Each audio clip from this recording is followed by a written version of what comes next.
मोटेरा के नवनिर्मित cricket stadium, जिसका आज से नामकरण नरेंद्र मोदी क्रिकेट स्टेडियम का हो गया है, उसके उद्घाटन तथा सरदार वल्लभ भाई पटेल स्पोर्ट्स इनक्लेव के भूमि पूजन के अवसर पर प्रमुख रूप से उपस्थित गुजरात के राज्यपाल श्री आचार्य देवव्रत जी, केंद्रीय गृह मंत्री श्री अमित शाह जी, युवा कार्य एवं खेल राज्य मंत्री श्री किरण रिजिजू जी, उप मुख्यमंत्री श्री नितिन पटेल जी, राज्यसभा सांसद श्री परिमल नथवानी जी, बीसीसीआई तथा गुजरात क्रिकेट एसोसिएशन के अन्य पदाधिकारीगण, सरदार वल्लभ भाई पटेल स्पोर्ट्स इनक्लेव से जुड़े सभी पदाधिकारी, क्रिकेट प्रेमी भाइयों और बहनों, केम छो।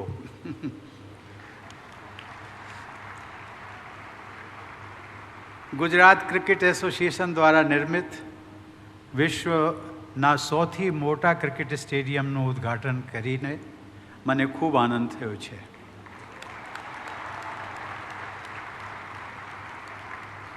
આ પ્રસંગે હું તમામ દેશવાસીઓ અને ખાસ કરીને ક્રિકેટ ચાહકોને અભિનંદન પાઠવું છું.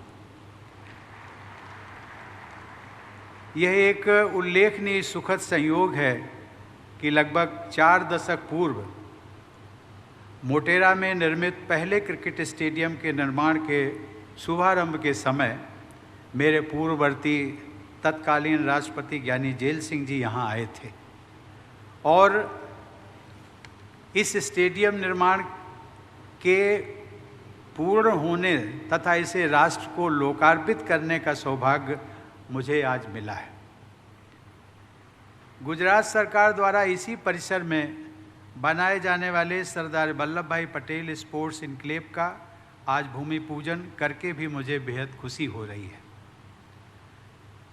मोटेरा स्टेडियम को वर्तमान स्वरूप प्रदान करने वाले गुजरात क्रिकेट एसोसिएशन के सभी पदाधिकारी, एजेंसी तथा सहयोगी विशेष सराहना के पात्र हैं. मुझे बताया गया है कि यह स्टेडियम विश्व में सबसे बड़ा साथ सुविधाओं की दृष्टि से भी सर्वश्रेष्ठ है. इस अति आधुनिक और भव्य स्टेडियम की परिकल्पना व निर्माण योजना प्रधानमंत्री श्री नरेंद्र मोदी द्वारा तभी पूरी कर ली गई थी जब वो गुजरात के मुख्यमंत्री थे. उस समय वो गुजरात क्रिकेट एसोसिएशन के अध्यक्ष पद की जिम्मेदारी निभा रहे थे.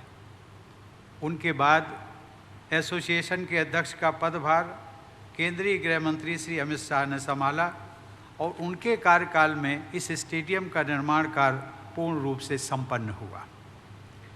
देवियों और सज्जनों, नवंबर 2018 में ऑस्ट्रेलिया की अपनी विदेश यात्रा के दौरान मैं मेलबर्न भी गया था.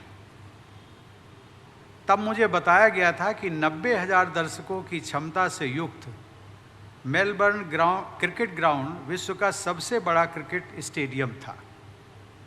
आज हम सभी देशवासियों के लिए गर्व की बात है कि 1,32,000 दर्शकों की क्षमता के साथ मोटेरा का ये स्टेडियम आज विश्व का सबसे बड़ा क्रिकेट स्टेडियम बन गया. मुझे यह जानकारी दी गई है कि इस स्टेडियम में होने वाले डे नाइट मैचों के लिए LED लाइटिंग से रोशनी की विशेष व्यवस्था की गई है. किसी भी अन्य स्टेडियम में इस्तेमाल हो रही लाइटिंग की तुलना में यहाँ लगभग आधी बिजली खर्च होगी. ऊर्जा का इतना किफ़ायती सक्षम उपयोग विशेष सराहनीय है. ग्रीन बिल्डिंग सर्टिफिकेशन की गोल्ड रेटिंग से युक्त यह स्टेडियम इको फ्रेंडली विकास का एक अच्छा उदाहरण भी है. यह स्टेडियम विश्व पटल पर अपनी मजबूत पहचान बनाने वाले आज के भारत की आकांक्षाओं और क्षमताओं को प्रदर्शित करता है. देवियों और सज्जनों, भारत ने जो वर्चस्व क्रिकेट में हासिल किया है वह इस विश्वास को मजबूत करता है कि अन्य खेलों में ही नहीं बल्कि विकास के क्षेत्रों में भी हमारा देश विश्व में ऊंचा स्थान प्राप्त करने की क्षमता से परिपूर्ण है. भारत और इंग्लैंड के बीच टेस्ट मैच के आयोजन के साथ आज से इस स्टेडियम में अंतर्राष्ट्रीय क्रिकेट मैचों की शुरुआत हो रही है। मुझे विश्वास है कि यहाँ की अति आधुनिक सुविधाएं खिलाड़ियों को श्रेष्ठ प्रदर्शन करने और दर्शकों को मैच देखने का विशेष अनुभव प्रदान करेंगे। भारत को पावर हाउस ऑफ क्रिकेट अथवा हब ऑफ क्रिकेट भी कहा गया है, इसीलिए यह सर्वथा उपयुक्त है। सबसे बड़ा क्रिकेट स्टेडियम भी अब हमारे देश में ही है। हमारे बहुत से युवा क्रिकेट खिलाड़ी छोटे गांव व शहरों से निकलकर आर्थिक तंगी के बावजूद अपने संघर्ष व कड़ी मेहनत के बल पर आगे बढ़ रहे हैं और क्रिकेट में देश का नाम रोशन कर रहे हैं। गुजरात क्रिकेट एसोसिएशन द्वारा प्रोत्साहित किए गए अनेक प्रतिभाशाली खिलाड़ियों में जसप्रीत बुमराह और अक्षर पटेल जैसे आज के लोकप्रिय क्रिकेटर भी शामिल हैं। देवियों और सज्जनों, अन्य खेलों की अंतर्राष्ट्रीय प्रतिस्पर्धाओं में भी हमारे युवा बेहतरीन प्रदर्शन करने की क्षमता रखते हैं। इसके लिए ज़रूरी है कि हम क्रिकेट की तरह अन्य खेलों के लिए भी खिलाड़ियों को विश्व स्तरीय इंफ्रास्ट्रक्चर उपलब्ध कराएं।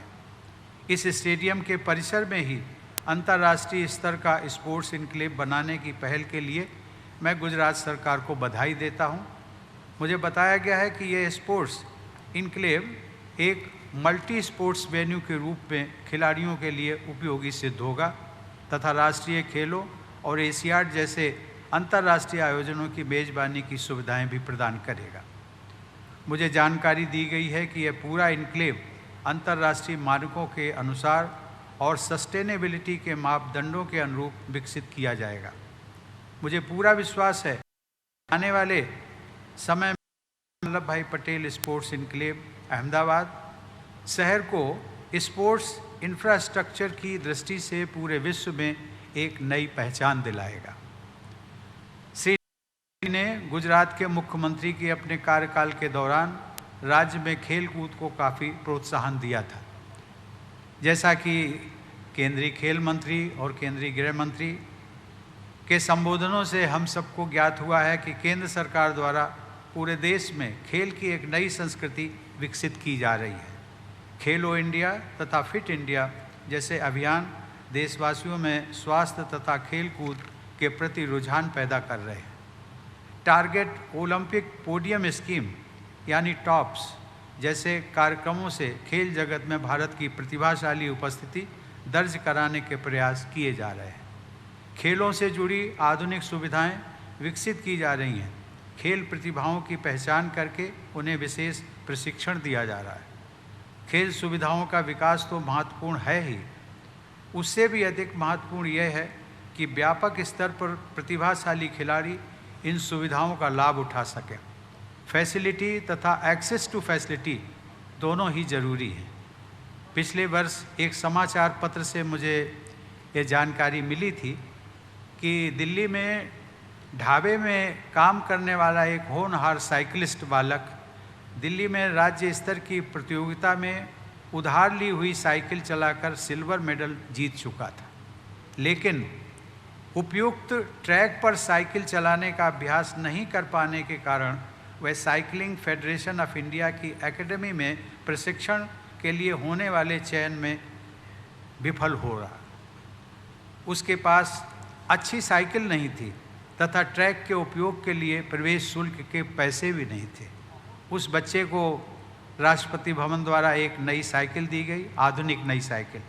उसके लिए ट्रैक का इस्तेमाल करने प्रदान की गई।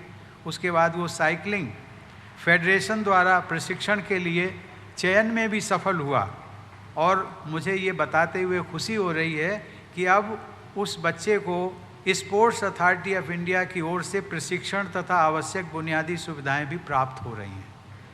ऐसे अनेक होनहार बेटे बेटियां आर्थिक अभाव, दूर दराज के इलाकों में रहने या अन्य रुकावटों के कारण अपनी प्रतिभा के अनुरूप प्रशिक्षण का अवसर नहीं प्राप्त कर पाते। युवा खिलाड़ियों को सुविधाएं उपलब्ध कराने के प्रयास किए जा रहे हैं।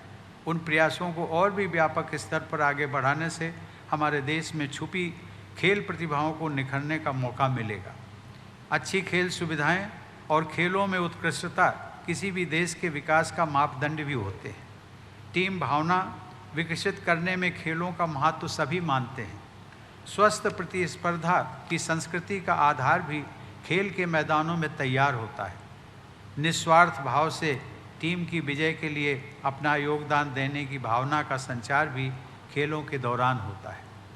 खेल के मैदानों में केवल शारीरिक विकास ही नहीं होता, बल्कि चरित्र निर्माण भी होता है।